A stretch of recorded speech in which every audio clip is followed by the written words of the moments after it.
Magandang oras po sa lahat ng ating mga kababayan. Meron po tayong latest weather update sa magiging lagay ng ating panahon ngayong araw at sa susunod na 24 oras. Ano nga ba ang inaasahan nating magiging panahon ngayong araw mga kababayan, at may namomonitor na nga ba tayong sama ng panahon o bagyo na posibleng pumasok sa loob ng ating Philippine Area of Responsibility sa mga susunod na araw? Alamin po natin lahat yan ng sabay-sabay mga kababayan dito po sa ulat panahon ko ngayong araw na ito. Sa kasalukuyan mga kababayan ay patuloy pa ring umiiral ang shear line na siyang nagdadala ng maulang panahon ngayon sa malaking bahagi ng ating bansa. Lalo na dito sa bahagi ng eastern section ng Central at dito din sa nalalabing bahagi ng Southern Luzon. Kaya asahan pa rin natin mga kababayan ang maulang panahon ngayon dahil sa pag-iral ng shear line. Dahil nga sa mga malalakas na pag-ulan na dala nito ay apektado ngayon ang mga lugar sa Metro Manila, Nueva Ecija, malaking bahagi ng Camarines Norte at dito din mga kababayan sa Catanduanes at Camarines Sur, pati na rin ang bahagi ng Calabarzon at Aurora.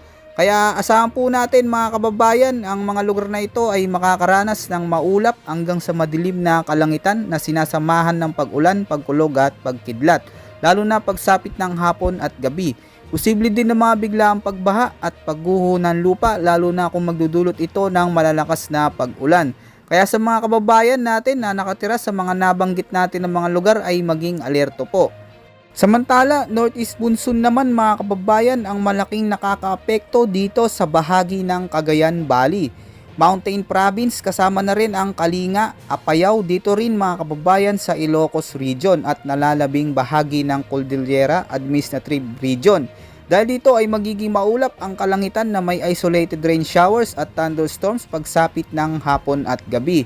Hindi naman inaalis ang posibilidad ng mga biglaang flash flood at landslides, kaya patuloy pa rin po mag-ingat lalo na sa mga kababayan natin.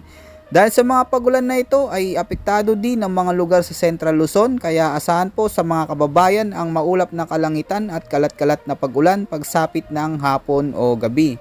Samantala mga kababayan, marami po ang nagtatanong dito kung may bagyo ba bunsod nga ng sunod-sunod na maulang panahon. Sa kasalukuyan mga kababayan, wala pa po tayong namomonitor na bagyo ngayon sa loob at labas po yan ng ating Philippine Area of Responsibility. Pero mga kababayan, may tsansa po na may mabuong LPA at posibleng lumapit dito po sa silangang bahagi ng Mindanao.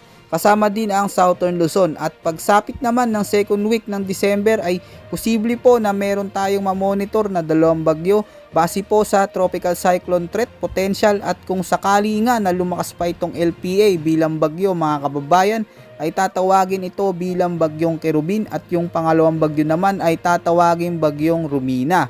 Ito po yung patuloy nating antabayanan, pero sa ngayon mga kababayan, ulitin lang po natin, malinis po ang ating area of responsibility, kaya naman magandang balita po ito sa lahat ng ating mga kababayan.